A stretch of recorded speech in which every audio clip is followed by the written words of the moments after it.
할렐루야. 그래서 오늘 말씀 제목도 여러분 따라해 보십시오. 참된 기쁨을 회복시켜 주시는 예수님. 좀 길어지면 꼭 그러더라고요. 참된 기쁨, 이렇게 되더라고요. 다시요. 참된 기쁨을 회복시켜 주시는 예수님.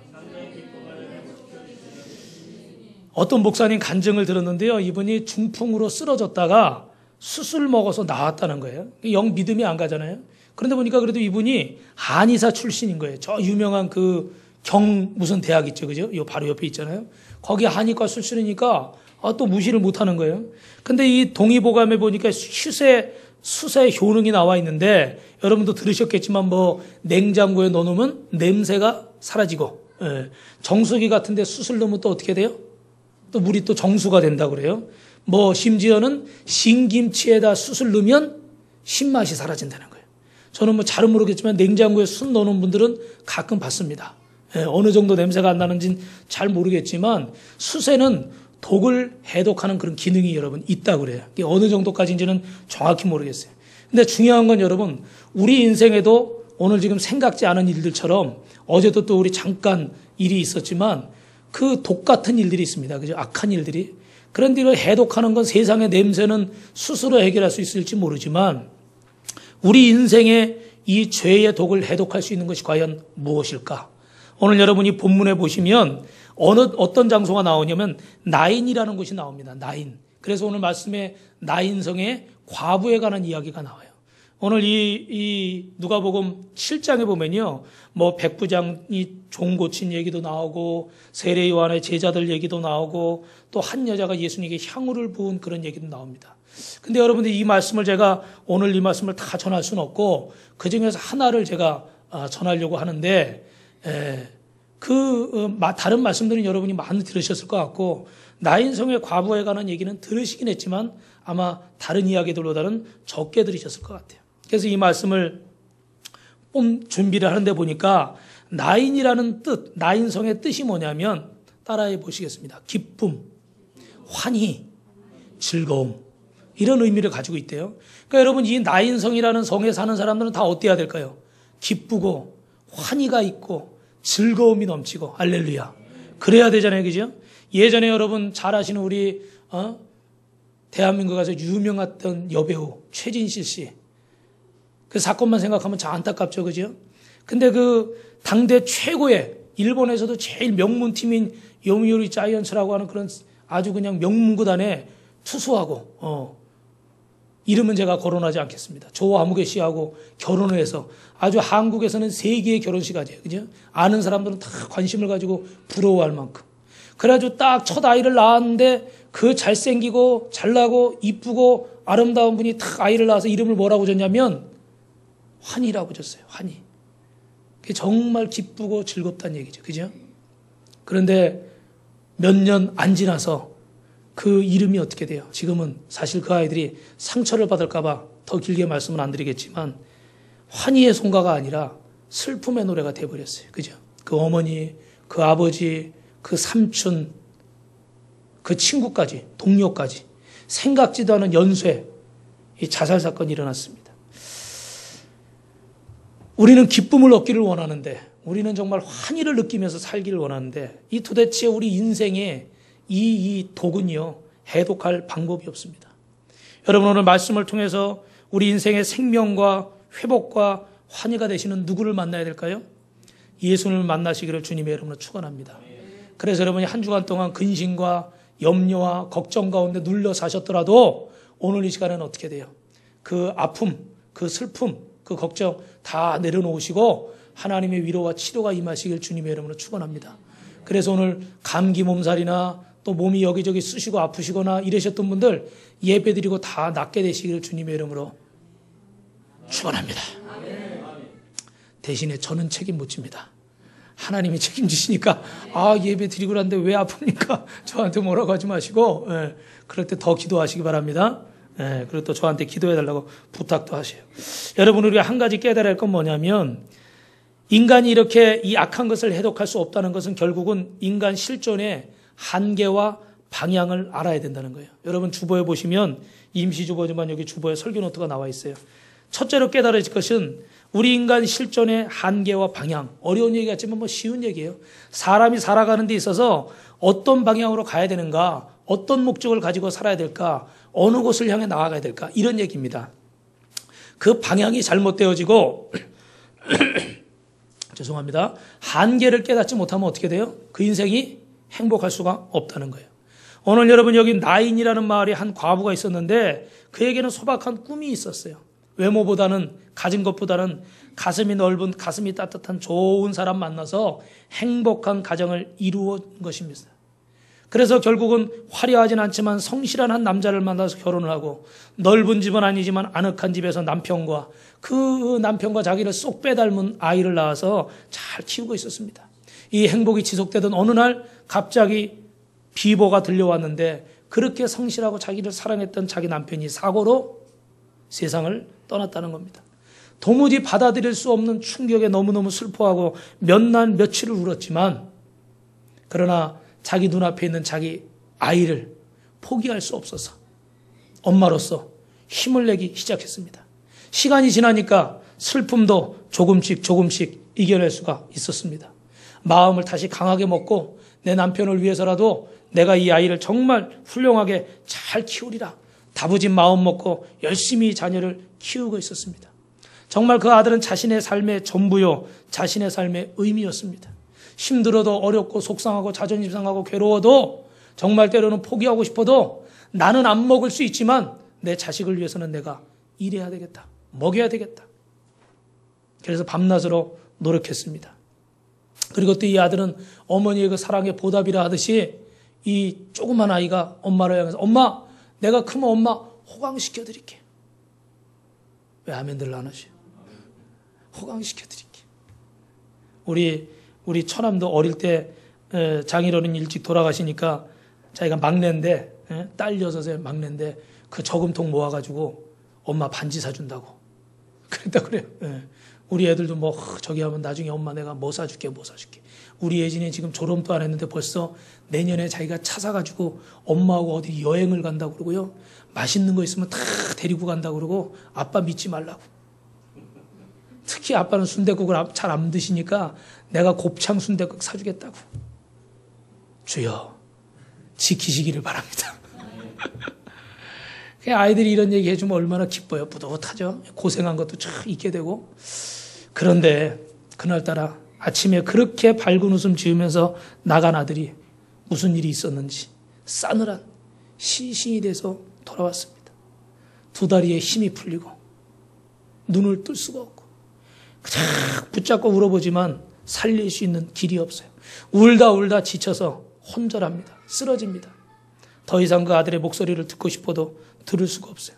너무나도 원통하고 너무나도 안타깝습니다. 도대체 내가 무슨 잘못을 이렇게 많이 지어서 내가 남편도 있고 자식도 있고 내가 왜 살아야 되나 이런 말할 수 없는 슬픔 속에 빠져 있습니다. 사랑하는 성도 여러분, 우리는 이 나인성의 사건을 통해서 우리의 삶의 수고와 슬픔과 한계를 볼 수가 있습니다. 최근에 어떤 분은 사랑하는 딸이 유괴를 당했는데 그 딸이 싸늘한 시신이 돼서 돌아온 걸 보고 그 시신을 부둥켜 안고 우는 그런 장면들이 뉴스에 나온 적도 있습니다. 좀 오래된 얘기지만 이정수 씨란 분은 남편이 외무부 장관이에요. 이범석 씨라고. 여러분 옛날에 신문에 났는데 기억하시는 분도 계실 것 같아요. 미얀마 아웅산 폭발 사건 때 자기 남편을 잃었습니다. 그래도 자식이 있어서 열심히 살았는데 삼풍백화점 붕괴 사건 때 자기 딸도 그 백화점 무너진 잿더미 속에 같이 묻혀버렸어요. 너무 안타깝게 우울증에 시달리다 결국은 자살을 선택하고 말았습니다. 이게 뭐 겪어보지 않은 사람은 말할 수가 없죠. 그죠? 우리가 감정적으로야 속상하겠다. 힘들겠다. 아프겠다 알지만 정말 그 상황을 겪어보지 않은 사람은 이 말할 수 없는 거죠. 이게 설교하는 목사로서 여러분 신방 가서 기도해주고 예배드려줄 때 사실은 제일 힘들 때가 그거예요. 제가 최대한 하나님 말씀으로 위로하고 힘을 주려고 하지만 정말 그 당해보지 않은 건 모르기 때문에 또 저도 인생을 살면서 사명을 감당하면서 너무너무 속상하고 힘든 순간을 겪을 때 누가 제 옆에 와가지고요, 하나님이 크게 쓰시려고 그런다. 그게 어느 정도일 때는요, 그래, 하나님 날 크게 쓰시려고 그러는구나. 아멘. 그리고 힘이 나요. 근데 정말 마음이 무너졌을 때는요, 그런 소리 하는 사람이 있으면 제가 뭐라고 그러는지 아세요? 속으로? 실제로 속으로 그랬어요. 너나 크게 써라. 너나 크게 써가지고 네 아버지 아파서 병원에서 그러다 죽고 제가 일일이 다 말할 수는 없으니까. 그런 마음이 들더라니까요. 그 사람은 나를 위로하려고 하는 말이지만 그 말이요, 고주것대로 안 들려요. 아마 오늘 이 자리에 계신 우리 성도님들 중에도 이런 정말 아픔과 슬픔을 분명히 겪으신 분들이 계실 겁니다. 어떤 분은 그런 말을 했어요. 누구의 마음도 찢어지지 않고 지내는 날은 단 하루도 없다. 매일매일 매순간 우리 가슴을 찢는 그런 슬픈 일들이 있다는 거죠. 버질이라는 시인은 이렇게 말했습니다. 만물에는 눈물이 있다. 모든 것에 눈물이 있대요. 풀에도 꽃에도 돌에도 눈물이 있답니다. 전도서 기자는 이렇게 말합니다. 사람이 해 아래서 행하는 모든 수고와 마음에 애쓰는 것이 무슨 소득이 있으랴. 일평생에 근심하며 수고하는 것이 슬픔뿐이라. 그의 마음이 밤에도 쉬지 못하니 이것도 헛되도다. 너무 걱정 근심이 많으니까 어떻게 해요? 밤에도 한숨 쉬느라고 잠을 못 자요. 주님은 말씀하십니다. 수고하고 무거운 짐진 자들아 다 내게로 오라. 할렐루야. 여러분, 우리 인생이 어떻게 됐습니까? 왜 이런 수고와 눈물과 고통으로 끊이질 않습니까? 본래 인간은 하나님을 의지하며 살게 되어 있지만 나무가 뿌리를 땅에다 탁 둬야 양분을 공급받고 풍성한 열매를 맺게 되는데 하나님과 연결되어진 우리가 어떻게 돼요? 에덴 동산에서 하나님을 떠나서 내 멋대로 살겠다. 그리고 하나님을 떠나는 순간 하나님이 주시는 은혜를 빼앗긴 거죠. 단절된 거죠. 독립을 선언하는 순간 하나님의 은혜 안에 살던 부모의 품 안에서 부모가 돌봐주고 입혀주고 먹여주고 따뜻하게 해주고 배부르게 해주는 걸 모르고 나 잘났다고 집을 나간 탕자처럼 집 나가보면 어떻게 돼요? 내가 부모의 돌보신 가운데 내가 살았구나. 그래서 그 CF에 보니까 뭐라고 그래요? 집 나가면 멍멍이 고생이라고 그러잖아요. 멍멍이. 차마 제가 그걸 한자로 줄일 수는 없습니다. 강단이기 때문에. 그러니까 그때서야 어떻게 돼요? 자식도 부모에게 어떻게 돼요? 감사한 걸 느끼는 거예요. 근데 우리가 하나님과 단절되어 있기 때문에 어떻게 돼요? 이런 고통에 빠진다는 거죠. 겉으로는 자유 같지만 진정한 자유가 아니라는 거예요. 70세, 80세 우리가 제한된 인생을 살 수밖에 없는데 이 제한된 시간 속에서 병들고 늙고 죽고 고난을 당하게 됩니다. 또 지혜가 제한되기 때문에 내일 무슨 일이 일어날지, 내일 어떤 사건이 생길지, 우리가 예배드리고 나서 조금 있다가 무슨 일이 생길지 사실은 불안과 근심에 사로잡히게 되고, 어떨 때는요 핸들을 잡으면서 저도 사고가 한번 나보면요 그 다음에 핸들 잡을 때 조금 걱정이 되더라고. 막 신경 쓰이고. 그리고 집 밖에 누가 나갈 때, 아이가 나갈 때 오늘 괜찮을래나 차 조심해라, 길 조심해라, 잘 봐라. 왜요? 항상 우리 눈앞에 사건과 사고가 끊이질 않으니까. 여러분, 사랑도 제한되어 있습니다. 정말 내가 목숨을 다해 사랑할 것 같고 정말 변치 않고 사랑할 것 같지만 조금만 내 마음을 서운하게 하거나 조금만 나와 의견이 틀려지면 갈등이 생겨서요 사랑하던 사람이 금세 뭐가 돼버려요? 원수가 돼버려요. 좋아서 같이 살겠다고 했던 사람들이 어떻게 돼요? 남보다도 더 못한 상황이 돼버려요. 교회 안에도 그렇습니다. 또한 하나님을 떠난 인생은 능력도 제한이 됩니다. 여러분, 하나님은 시간과 환경을 초월하는 하나님이신 줄로 믿습니다. 우리는 그걸 뭐라고 불러요? 기적이라고 불러요. 기적. 하나님 안에는 기적이 있는 줄 믿습니다. 도저히 내 힘으로는 안 되는 일인데 하나님이 도우시니까 되더라는 거예요. 도저히 사람의 힘으로는 고칠 수 없는 병인데 하나님이 도우시니까 어떻게 돼요? 고쳐지더라는 거예요. 믿으시면 아멘 하시기 바랍니다. 저는 그걸 너무 많이 경험했어요. 제가 사랑하는 제 아내, 또 제 동생, 우리 아이 다 병원에서 어떻게 돼요? 다 의사들이 극단적인 말을 하더라고요. 안 됩니다. 죽습니다. 평생 병신입니다. 병신이란 말을 서슴없이 하더라니까요. 진짜 제가 개인적으로 만났으면 한 대 쥐어받고 싶더라고요. 어디 지금 남의 사랑하는 사람한테 병신이란 말을 해요. 근데 그 사람 입장에서는 그게 현실적인 얘기예요. 오른쪽 뇌가 다 MRI 찍으니까 새카매가지고요. 막 서지도 못하고 넘어지고 눈은 한쪽으로 돌아가가지고 계속 죄송합니다. 헛소리를 하고. 하루 종일 여러분 같은 말 하는 거 아시죠? 아픈 아이들 여러분 보셨죠? 이게 뭐 정상적일 수가 없는 거예요. 사진을 찍어봐도 그렇고 하는 행동을 봐도 그렇고. 그래도 하나님이 어떻게 돼요? 금식하고 기도해라. 너는 내게 부르짖으라. 내가 알지 못하는 크고 비밀한 일을 내가 보이리라. 그래가지고 부족하지만 저하고 사모하고 열심히 우리 사모는 병관하면서 기도하고 저는 철회하고 금식하고 그러면서 금식하는 동안 설교 다 하고 다녔어요. 얼마나 어지러운지 몰라요. 막 여기서 주여 한번 하면요 진짜 죽을 것 같아요. 머리가 빙글빙글 돌아. 소리를 지르니까. 그런데도 밤에 또 가가지고 철회한다고요. 기도굴에 들어가서 철회하면요 겨울에 2월 달에요 얼마나 추워요. 제가 전에도 말씀드렸지만 너무 추워가지고 언제 새벽이 오나. 그리고 시간을 보니까요 5분. 또 막 기도하다 또 보니까 12시 10분. 또 막 기도하다 추워가지고 너무 졸려가지고 또 보니까 한 30분이라도 갔을래나 12시 15분. 시간이 그렇게 안 가더라고요. 그렇게. 발은 시렵고 코는 떨어져 나갈 것 같고 그렇다고 자식은 병원에서 죽어가는데 이 애비가 춥다고 배고프다고 나올 수는 없고 살려야 되니까 고쳐야 되니까 어떻게 해요? 죽여 기도할 수밖에 없는 거예요. 그러다 보니까 동이 트더라니까요.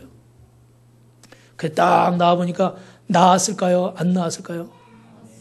나았죠. 지금 멀쩡하게 우리 교회 부목사 아니에요. 목사 안수는 안 받았어요. 우리끼리 그렇게 부르는 거죠. 그죠? 예. 그래가지고 지금 뭐 그냥 얼마나 잘하는지 그 보기만 해도요 기적이에요. 기적. 근데 하나님이 안 살아계시면 우리는 어떻게 돼요? 의사가 안 된다고 말하면 안 되는 거죠. 여러분. 의사가 안 된다고 그러면 안 된 거죠. 전문가인데. 그러나 우리 하나님은 어디에 있어요? 전문가 위에 계신 줄 믿습니다. 그러니까 우리가 예수를 믿는 거예요. 근데 하나님의 품을 떠나면 이와 같은 기적이 있어요? 없어요? 여러분 병원에 있을 때는 저하고 우리 사모하고 우리 식구들이 시험 들었어요. 왜? 애가 그렇게 아프니까. 근데 다 멀쩡하게 태어나니까 누가 시험 들었을까요? 의사가 시험 들었어요. 궁금하시면 저 구리에 있는 한양대역병원 6층에 가서 물어보세요. 거기 간호사들도 아마 다 웬만하면 다 기억해. 왜냐면 얼마나 재밌냐면 이 녀석이 정신이 들어오니까 막 주사 놓는데 항생제가 여러분 들어가면서 쓰라리 돼. 저는 잘 모르지만 맞아보신 분들은 알고 너무 아프대요. 그러니까 막 한 번은 엘리베이터에서 내리는데 막 애 우는 소리가 나는 거예요. 왜 그래? 보니까 우리 애가 그 주사실에 주사 맞으려고 그러는데 그냥 의사하고 간호사하고 막 우리 사모하고 막 붙들고서 주사 놓으려고 하는데 얘가 막 발버둥을 막 치는 거야. 주사 안 맞겠다고 아프니까. 그러니까 의사가 야 주사 맞아야지 낫는다 막 그러니까 얘가 잠깐만요 막 그러더래. 그 왜 잠깐만 마음의 준비 좀 하고요. 6살짜리가 주사 맞을 때 마음의 준비를 하겠대. 그래가지고 주사를 맞고 그러니까 유명해가지고요 많은 사람들은 다 알 거예요. 근데 저는 그 생각을 할 때마다 수많은 사건들 속에서 우리의 능력은 제한됩니다. 부모도요 할 수 있는 건 벽 붙잡고 천부의 의지 없어 기도할 수 있는 것밖에 없어요. 그런데 우리 하나님은 우리의 환경과 우리의 상황을 넘어서 계시는 줄로 믿으시면 아멘 하시기 바랍니다. 여기 오늘 이 어머니, 자기 아들을 그렇게 사랑하는 이 어머니, 남편 잃고 오직 소망을 그 하나에 두고 살던 어머니, 그리고 주변 사람들이 그 어머니를 바라보면서 하는 얘기는 뭐가 있습니까? 아이고 딱하다. 남편 먼저 보내고 아들 하나 데리고 저렇게 그 아들한테 그냥 온갖 정성 다 들이면서 그렇게 열심히 살았는데 먹을 거 안 입고 입을 거 안 입으면서 안 먹으면서 그렇게 키웠는데 아이고 어떡하나. 아이고 불쌍해서 어떡하나. 더 이상 해줄 게 있습니까? 없습니까? 없습니다. 그 이상은 해줄 게 없어요. 저도 여러분에게 그 이상 해줄 게 없을 때, 여러분이 힘들어하고 속상하고 어려워할 때, 그 이상 해줄 게 없을 때 저도 참 송구하고 죄송할 때가 있어요. 그러나 저는 제 가족에게도 제 자식들에게도 그 이상 제가 해줄 게 없어요. 우리 인생은요 다 따라서 어디 갑니까? 아이고 하면서 어디를 가요? 무덤 향해 가는 거예요. 그 이상은 해줄 수 있는 게 없어요. 그 옆에서 같이 아이고 울어주면서 같이 걸어가 주는 것 외에는 할 게 없단 말이에요. 여러분 잘 아시는 진시황제, 이분이 죽음을 얼마나 두려워했는지 여러분 묘지에 수많은 실제 사람 군사 모양들, 신하들 모양 수없이 많이 만들어 놓은 거 여러분 아시죠? 예. 거기 가니까 또 어떤 데는 또 사람을 생매장한 것도 있다고 그래요. 실제로. 그리고 또 뭐 불로초 캐기 위해서 사방팔방 다녔는데 기록에 보면요 우리나라 제주도에도 왔었다고 그러더라고요. 근데 여러분 이분이 왜 죽었냐고 그러면 수은 중독으로 죽었대요. 기록에 보니까. 왜 수은 중독으로 죽었나 봤더니 이 수은을 사용하면 피부를 좀 하얗게 하고 주름을 좀 펴준다는 거예요. 그래가지고 젊게 보이려고 건강하게 보이려고 수은을 자꾸 사용을 한 거예요. 그러다가 이게 나중에 어떻게 됐어요? 수은 중독에 걸려서 최후를 맞이했어요. 그게 젊어 보이려고 주름살 펴주려고. 저도 여러분 신학교 다닐 때 등록금 마련하려고 여러 가지 아르바이트를 해봤는데 그 화장품도 팔아봤어요. 그 미국에서 나온 화장품인데 주름살 피는 화장품. 실제로 이렇게 주름살 펴놓고 이렇게 바르잖아요. 그러면 쫙 당겨줍니다. 그래서 실제로 남자분들, 여자분들이요, 면접 보러 가는 사람들이 그거 사려고 오더라고요. 한 2달 해봤는데 신기하더라고요. 여러분도 필요하시면 저한테 말씀하십시오. 소개해드리겠습니다. 저는 안 발라봤어요. 예. 그게 뭐 진짜 뭐, 근데 그 몇 시간 있으면 다시 또 쭈그러든다고 그러더라고요. 그러니까 잠깐밖에 못 써요. 그게 사람이 뭐 여러 가지 노력을 하죠. 기술도 발달하고 과학도 발달했습니다. 그러나 사랑하는 성도 여러분, 진정으로 해결할 수 있는 것은 없는 줄로 압니다. 히브리서 9장 27절에 뭐라고 말해요? 한 번 죽는 것은 사람에게 정해진 것이고 그 후에는 심판이 있느니라. 우리가 이걸 기억해야 됩니다. 인간 실존의 한계는, 방향은 죽음 앞이라는 거. 그 이상도 그 이하도 없습니다. 우리가 구원받을 수 있는 유일한 길은 뭐냐? 영어로 이렇게 돼 있어요. 엑스트라 노스 프로노비스. 우리 밖에서 우리를 위해서 누군가가 우리를 구원할 힘이 있어야 된다는 거예요. 우리 스스로는 이 우물을, 이 늪을 빠져나갈 수 없어요. 밖에서 어떻게 돼요? 줄을 던져서 손을 잡아서 끌어내야 나올 수 있답니다. 이게 구원이에요. 할렐루야. 여러분 구원받기를 원하십니까? 여러분 힘으로는 절대 구원받기를 없습니다. 방법은 뭡니까? 주님께 손을 내밀면 주님이 그 손을 붙잡아서 나를 끌어내실 때만이 구원이 이루어질 줄 믿습니다. 우리 옆 사람하고 한번 이렇게 인사하실까요? 우리 예수님 손을 꼭 잡으시길 바랍니다. 그래서 여러분, 두 번째로 우리 위로와 생명의 공급자 되신 누구를 만나야 될까요? 예수님을 만나면 문제가 해결되는 줄로 믿습니다. 여러분, 사람이 사람을 만나면요, 제대로 된 만남을 가지면 탁 스파크가 일어나요. 사랑하는 사람을 만나면 그 눈에서 어떻게 돼요? 불꽃이 튀잖아요. 내가 정말 기다리고 찾고 원하던 걸 탁 보면 어떻게 돼요? 스파크가 일어나요. 그죠? 내가 막 찾던 걸 만나면. 그런데 반대로 부정적인 만남도 있어요. 만나는 게 싫고 피하고 싶고 이런 사람도 있습니다. 청소년 시절엔 좋은 친구를 만나고 좋은 선생님을 만나면요, 그 인생이 바뀌어져 버려요. 그런데 잘하던 사람도 잘못된 친구를 사귀거나 또 선생님을 잘못 만나서 학교 가는데 갈등을 느끼기 시작하면 어떻게 돼요? 또 영 엉뚱한 데로 가버리게 돼요. 저도 그랬고 우리 아이들도 잘하는 거 보면서 선생님 다 잘 만나고 우리 애들이 선생님 좋아할 때는 보면요, 성적이 막 올라가고 학교 가는 걸 즐거워하더라고요. 여러분 인생도 우리 예수님을 만나고 교회를 잘 만나고 목사님을 잘 만나길 주님의 이름으로 축원합니다. 세 번째가 제가 좀 찔려요. 여러분이 목사님을 잘 만나셔야 되는데 저는 그렇게 좋은 목사는 아닌 것 같아서 좀 부끄럽습니다. 그러나 여러분 하나님 예수님을 잘 만나면 여러분의 인생이 승리할 줄로 믿습니다. 사람은 어찌됐든요, 환경과 상황에 영향을 받을 수밖에 없어요. 죽음의 행렬이 오늘 보니까 생명의 행렬을 만났습니다. 그게 누구예요? 예수님을 만났잖아요. 예수님과 제자들이 오는 무리를 만났다는 말이에요. 지금 죽으러 가는 이 행렬이 누구의 무리를 만나요? 생명의 행렬, 예수님의 행렬을 만난 거예요. 그 순간 어떻게 돼요? 슬픔과 애통이 사라지고 기쁨과 감사가 넘치게 된 줄로 믿습니다. 우리 인생에도 죽음을 향해 가는 인생이 예수님을 만나면 생명의 행렬로 바뀌게 될 줄로 믿습니다. 아픔과 상처뿐이었지만 주님께서 이 행렬을 만나시는 순간 오늘 13절, 14절 우리 한번 같이 읽어볼까요? 시작. 주께서 과부를 높으시고 불쌍히 여기사 울지 말라 하시고 가까이 가서 그관에 손을 대시니 맨 자들이 서는지라. 예수께 이르시되 청년아 내가 내게 말하노니 일어나라. 할렐루야. 불쌍히 여기셨다 그랬어요. 여기 불쌍히 여긴다는 말은 헬라어로 스파랑크라조마이, 창자가 이 뒤틀려지는 것을, 그런 아픔을 위로한다 그런 뜻입니다. 여러분 우리 창자가 끊어진다, 단장이라는 표현이 있는데 진나라 때 환원이라는 사람이 촉을 정벌하기 위해서 여러 척의 배에다 군사를 싣고 양쯔강 중류의 협곡인 삼엽을 지나고 있었다고 합니다. 그런데 그 중에서 한 병사가 새끼 원숭이를 한 마리 잡았는데 그 어느 원숭이가 한 마리가요 계속 그 배를 따라서, 육지에서 그 배를 따라서 뛰어오는 거예요.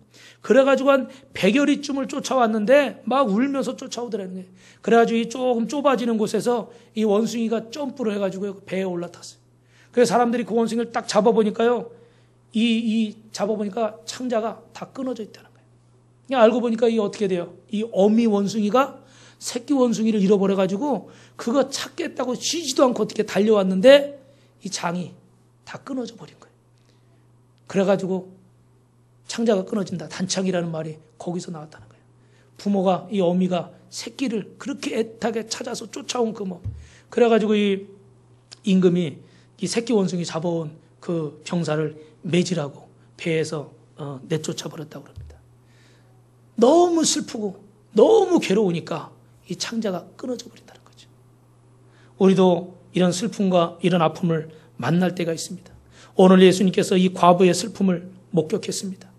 애간장이 끊어지는 비통함과 연민, 그 어쩔 수 없는 인생의 한계 앞에서 슬퍼하고 괴로워하는 창자가 끊어질 것 같은 고통을 느끼고 있는 이 여인을 만나셨습니다.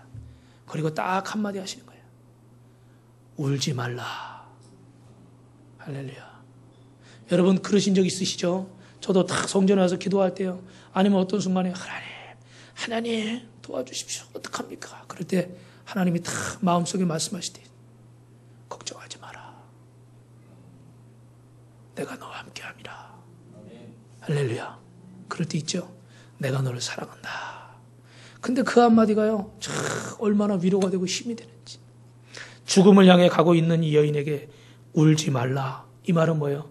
내가 너를 위로해 줄게. 내가 너를 도와줄게. 내가 네 아들 살려줄게. 할렐루야. 할렐루야. 마태복음 3장 16절에도 무리를 보시고 민망히 여기시니 이는 저희가 목자 없는 양과 같이 고생하며 유리함이라. 예수님은 이 여인을 confession, 측은히 여겼다 그랬습니다. 불쌍히 여겼다 그랬어요. 우리 예수님께서는 저와 여러분을 불쌍히 여기시는 주님이신 줄로 믿습니다. 그리고 우리를 향해 뭐라고 말씀하세요? 내가 안다. 히브리서 4장 14절에 보니까 잘 들어보십시오. 그러므로 우리에게 큰 대제사장이 계시니 승천하신 이곳 하나님의 아들 예수시라. 우리가 믿는 도리를 굳게 잡을지어다. 우리에게 있는 대제사장은 우리의 연약함을 채울하지 동정하지 못하실 리가 아니고 모든 일에 우리와 똑같이 시험을 받은 이로되 죄는 없으시다. 그러므로 우리는 긍휼하심을 받고 때를 따라 돕는 은혜를 얻기 위하여 은혜의 보좌 앞에 담대히 나아갈 것이니라. 할렐루야. 우리 주님은 우리를 긍휼히 여기시고 우리를 불쌍히 여기시고 우리를 도우시는 주님이신 줄로 믿습니다. 여러분의 삶 속에 정말 내 힘으로 어찌할 수 없는 상황, 때로는 육신의 고통 때문에 몸이 아파서 내 힘으로 어찌할 수 없는 고통 속에 있을 때 이렇게 한번 찾아보십시오. 한번 따라합니다. 주여. 뱃속 깊은 곳에서부터 주여 한번 찾아보십시오. 그때 주님께서 울지 마라. 사랑하는 아들아, 사랑하는 딸아, 내가 너를 잘 안다. 내가 너를 도와주리라. 여러분을 진정으로 위로하시는 주님을 만나시기를 주님의 이름으로 축원합니다. 할렐루야. 마지막으로 세 번째, 청년아 내가 내게 말하노니 일어나라. 할렐루야. 아멘 소리가 너무 작습니다. 청년아 내가 내게 말하노니 일어나라. 영어 성경 보니까 이렇게 돼 있어요. Young man, I say to you, get up. 일어나라. 이렇게 돼 있어요. 할렐루야. 여러분 주님은 남녀노소를 막론하고 모든 사람을 사랑하시는 줄로 믿습니다. 오늘날 우리 청년들에게 수많은 가능성이 있죠. 그런데도 불구하고 어떻게 돼요? 요즘 취업 때문에 군대도 마음대로 못 간다고 그래요. 경쟁률이 심해가지고. 그래가지고 좌절하고 낙심하는 청년들도 많이 있습니다. 아무리 노력하고 아무리 힘써봐도 자기 세에 들어있는 월세 하나 제대로 못 내고 등록금 하나 마련하지 못해서 힘들어하는 청년들도 많이 있다고 합니다.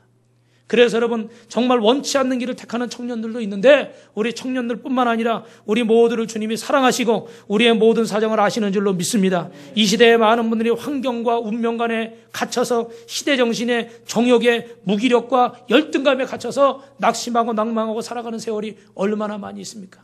그러나 우리 하나님은 우리의 모든 형편과 사정을 아시고 이 어려운 환경으로부터 이 어두움의 굴레로부터 우리를 구원해 주실 줄로 믿습니다. 그리고 우리 예수님 말씀하실 때 그 말씀을 통해서 기적이 일어나는 줄로 믿습니다. 할렐루야. 여러분 예수님은 말씀 한마디로 일어나라 단 한마디 하셨는데 어떻게 돼요? Get up. 이 한마디 하셨는데 여러분 죽은 자가 사망의 어두움의 권세를 이기고 살아나게 된 줄로 믿으시면 아멘 하시기 바랍니다. 요한복음 5장 25절에 보니까 진실로 진실로 내게 이르노니 죽은 자들이 하나님의 아들의 음성을 들을 때가 오나니 곧 이때라. 듣는 자는 살아나리라. 아버지께서 자기 속에 생명이 있음같이 아들에게도 생명을 지어 그 속에 있게 하셨고 또 인자됨을 인하여 심판하는 권세를 주셨느니라. 할렐루야. 하나님에게 생명이 있는 것처럼 생사화복을 주관하는 것처럼 우리 예수님께서 생명의 권세를 하나님이 주셨기 때문에 예수 그리스도를 믿는 자는 어떻게 돼요? 살아나는 역사가 있는 줄로 믿습니다. 예수님이 한마디 말씀만 하시면 고침받는 역사가 있는 줄로 믿습니다. 이 말 한마디가 얼마나 중요한지. 여러분 금요일 날도 말에 대해서 말씀을 드렸죠. 그죠? 감사하게도 우리 성도님들이 은혜를 받으시고 도전을 받으셨는데 말이 참 중요해요. 오늘 여러분 믿음의 말을 하시고 감사의 말을 하시고 찬송하는 말을 하시길 주님의 이름으로 축원합니다. 사람의 말 많이 하지 마시고 성경의 말, 믿음의 말 많이 하시기를 다시 한번 축원합니다. 70년대 인디아나주의 하몬드 제일 침례교회 잭 스미스 목사님이라는 분이 계셨는데 이분이 어느 날 식당에 갔어요. 근데 그 여직원이 굉장히 불친절한 거예요. 그게 뭐라고 한마디 하고 싶은데 그래도 무슨 일이 있겠지. 그리고 팁을 그때 당시 10불. 미국은 이 팁 문화잖아요. 그죠? 적게 줘도 되지만 더 많이 줬어요. 근데 갑자기 여자분이 쫓아나오더니 왜 나한테 이렇게 많은 돈을 주냐는 거죠. 예. 그래서 목사님이 그랬대요. 사실은 많이 줘도 불만이냐? 한마디 할 수도 있지만 당신이 너무 표정이 안 좋고 아무래도 무슨 일이 있는 것 같아서 조금이라도 위로가 될까 해서 내가 조금 더 많이 드립니다. 그러니까 힘내십시오. 이 목사님이 그렇게 얘기했대요. 그랬더니 여자분이 갑자기요 길에서 막 울더라는 거예요. 그게 왜 그런 거 봤더니 어제 자기 남편이 자기를 버리고 떠났대요. 이혼했대요. 자기는 살 소망이 없다는 거예요. 나를 사랑해 준 사람도 없고. 그리고 일을 나왔으니 웃음이 안 나오죠. 그때 이 목사님이 깨달았다는 거죠. 아, 따라합니다. 누구든지 사정이 있구나. 할렐루야. 저도요 참 급해서 조금만 더 기다리면 사정이 있으니까 아 그래서 그랬구나 이해가 되는 때가 있는데 그냥 그걸 못 잡아가지고 딱 한마디 하고 나중에 사정 듣고 나면 아이고 좀 더 참을걸. 이랬던 적이 너무너무 많아요. 앞으로도 정말 얼마나 많을지 모르겠어요. 근데 여러분 이걸 한번 좀 기억하십시오. 나에게도 다 사정이 있잖아요. 그죠? 속상할 때가 있고 좋을 때가 있고 슬플 때가 있고 괴로울 때가 있고 나도 그런 것처럼 상대방도 그렇다는 거죠. 그러니까 정말 우리가 여러분 그때 믿음의 말을 하고 위로의 말을 해주면 여러분이 생명을 살리는 분이 되고 예수님의 능력이 임하는 분이 되는 줄로 믿습니다. 여러분 예수님은 말씀으로 우리를 죽음에서 부활시키시는 주님이신 줄로 믿습니다. 마지막으로 이 얘기하고 마칠까요? 어느 가난한 집안에 키사라는 한 여인이 살았는데 이분이 시집을 갔어요. 그런데 가난한 집에서 시집을 오니까 그것도 시댁 식구들한테 대접을 못 받아요. 그냥 막 천대받고 냉대받고. 근데 다행히도 하나님이 은혜를 주시고 이분은 하나님을 안 믿는 분이지만 제가 습관이 돼가지고 아이를 낳게 됐습니다. 이 아들을 낳자마자 집에서 아주 그냥 대우를 받는 거예요. 예. 여자분들은 시집 가서 아이 낳으면 막 대접받잖아요. 그죠? 그래가지고 대접을 딱 받고 좋았는데 그 어느 날 불행이 닥쳤어요. 그렇게 재롱을 피우며 귀여움을 독차지하던 아들이 모술병에 걸려서 죽고 말았습니다. 이 기사가 그 아들을 안고 우리 아들을 살려달라고 막 여기저기 뛰어다니고 약 좀 달라고 해봤는데 아무도 도와줄 사람이 없는 거예요. 그래가지고 어떤 분이 말하길 석가모니를 찾아가 보라는 거예요. 그 석가모니를 찾아갔더니 제 아들 좀 살릴 수 있는 약을 달라고 그랬더니 석가모니가 하는 말이 카사야 죽은 사람을 살리는 약은 없단다. 너는 지금부터 마을을 다니며 죽은 사람이 한 명도 없었던 집에 가서 흰 겨자를 얻어오너라. 여러분 죽은 사람이 한 명도 없는 집이 있을까요? 없을까요?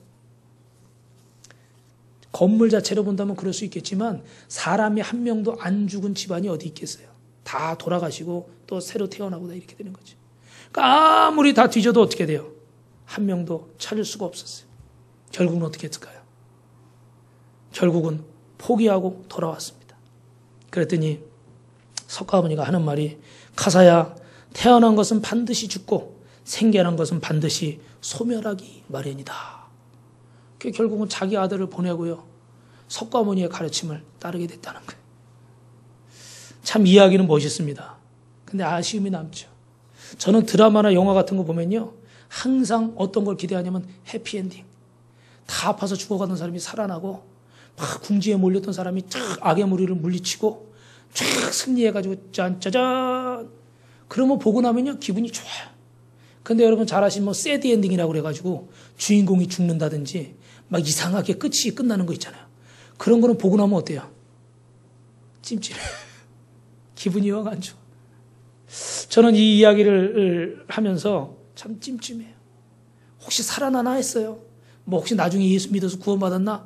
근데 그냥 여기서 끝나버리더라고요. 근데 여러분 오늘 본문에 15절 16절 보십시오. 15절 말씀 읽어봅시다. 시작. 죽었던 자가 일어나 앉고 말도 하거늘 예수께서 그를 어머니에게 주시니 모든 사람이 두려워하며 하나님께 영광을 돌려 이르되 할렐루야 할렐루야. 여러분 요한복음 11장 25절에 말합니다. 나는 부활이요 생명이니 나를 믿는 자는 죽어도 살겠고 무릇 살아서 나를 믿는 자는 영원히 죽지 아니하리니 이것을 내가 믿느냐. 할렐루야. 우리 예수님은 부활이신 줄로 믿습니다. 생명이 주님께 있는 줄로 믿습니다.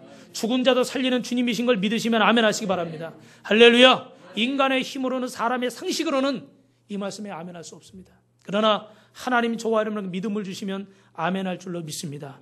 여러분 어떤 생각이 드십니까? 주님은 생명이고 주님은 부활이세요. 저는 3대째 불교 집안이고 아버지도 스님이고 자신도 조계종 스님이었던 김진규라는 분의 간증을 들었습니다.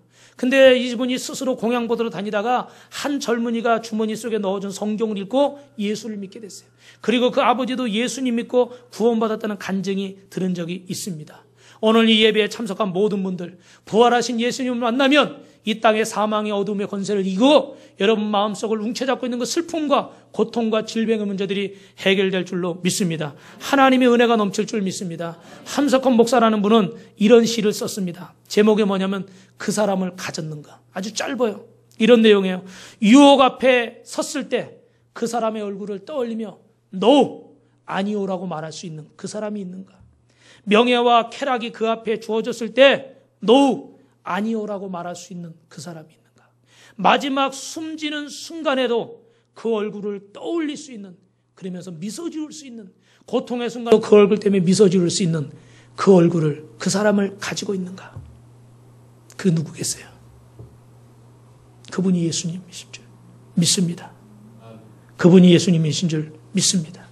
여러분 오늘 시간에 참된 기쁨을 회복시켜 주시는 예수님을 만나시고 여러분이 매일매일 매순간 하루하루를 주님과 동행하며 생명과 기쁨이 넘치는 날 되시기를 주님의 이름으로 축원합니다. 축원합니다.